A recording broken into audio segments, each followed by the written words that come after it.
जैसा कि आपको मालूम है, एम्प्लॉय जॉइंट एक्शन कमेटी एक जॉइंट प्लेटफार्म है यहाँ के 4.5 लाख मुलाजमीन और यहाँ के डेली वेजर्स कैजुअल लेबर्स का। रोज़ अव्वल से ही यहाँ के मुलाजमीन की जो नुमाइंदगी है वो एम्प्लॉय जॉइंट एक्शन कमेटी के बैनर तले ही हुई है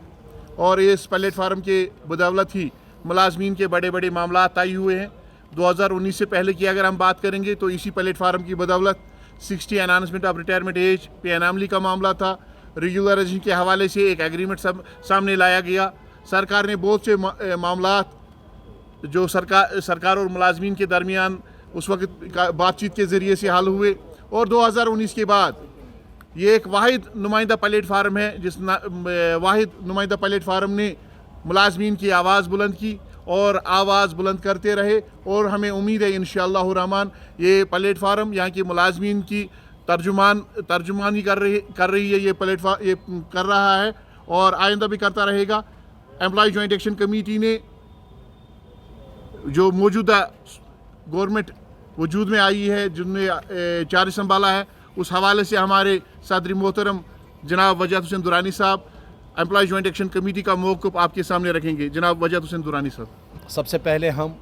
मौजूदा सरकार जिन्होंने हाल ही में हलफ लिया है जनाब इज़्ज़त माब उमर अब्दुल्ला साहब की क़यादत में हम उनको मुबारकबाद देते हैं मुलाजमीन की तरफ से। उनकी कैबिनेट के जितने रुफ़का है उन सबको मुबारकबाद देते हैं कि एक अवामी हुकूमत वजूद में आई है और रियासत जम्मू कश्मीर के 4 लाख मुलाजमीन के रिप्रेजेंटेटिव होने के नाते ये फ़ोरम की ज़िम्मेदारी बनती है कि वो सरकार के साथ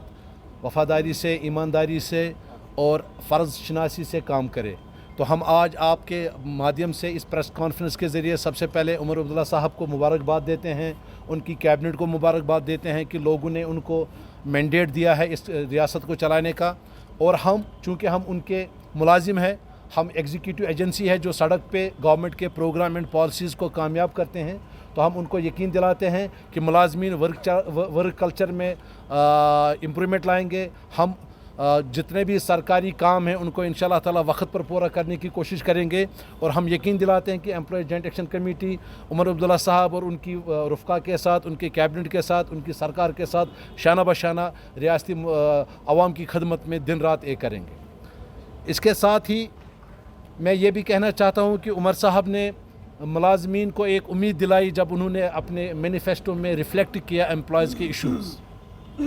तो हमें पूरा यकीन है कि वो जेंटलमैन है और उनका प्रॉमिस भी जेंटलमैन प्रॉमिस होगा कि मुलाजमीन को अब किसी मुसीबत का सामना नहीं करना पड़ेगा, क्योंकि हमने हमेशा जब भी कोई डिमांड की है वो with in the ambit of law है। हम कभी भी सरकार से ऐसी चीज़ें नहीं मांगते हैं जो कानून से बाहर हो। तो हम उम्मीद करेंगे कि उमर साहब जैसे अभी तो इब्तिदा है, जैसे वो सेटल डाउन हो जाते हैं सरकार में तो वो मुलाजमीन के मामलात को लेकर जो उन्होंने वादा किया है अपने मैनिफेस्टो में, या वैसे भी जब हम उनके दौर को याद करते हैं जब वो चीफ मिनिस्टर थे इससे पहले, उन्होंने बहुत सारे मुलाजमीन के मसाइल हल किए, चाहे वो 58 से 60 का मामला हो, पे अनामली का मामला हो। वो एक वाहिद चीफ मिनिस्टर है जब SRTC ने 100 दिनों की हड़ताल की, हम दिल्ली तक गए। उमर साहब ही वो चीफ मिनिस्टर जिन्होंने 30 करोड़ रुपए का ग्रांट इन SRTC को दिया और उस डूबती नैया को पार लगाया। तो आज हम तवक्को करते हैं कि उमर साहब उसी तरह से मुलाजमीन के मसाइल को लेकर संजीदगी के साथ सीरियसली हमारे इश्यूज़ को एड्रेस करेंगे, जिनमें बिलखसूस हमारे 61,000 डेलीवेजर्स है जो पिछले 25-30 सालों से कसम पुरसी की हालत में हैं, मुख्तलिफ महकमों में काम कर रहे हैं। जब यहाँ सरकार, इस रियासत ने बहुत सारे दौर देखे। एक दौर ऐसा था जब सरकार ही गायब थी, किसी की सरकार नहीं थी, उस वक्त सरकारी मुलाजिम सरकार चला रहे थे और ये डेलीवेजर उस वक्त अपनी जान का नजराना इन्होंने पेश किया। इन डेलीवेजरों ने उस वक्त रिस्क लेकर सरकार की पॉलिसियों को चलाया, चाहे वो PHE हो, जंगलात हो, चाहे वो कोई भी महकमा हो, R&B हो, फॉरेस्ट हो, इन्होंने वहाँ पर अपना काम किया। लेकिन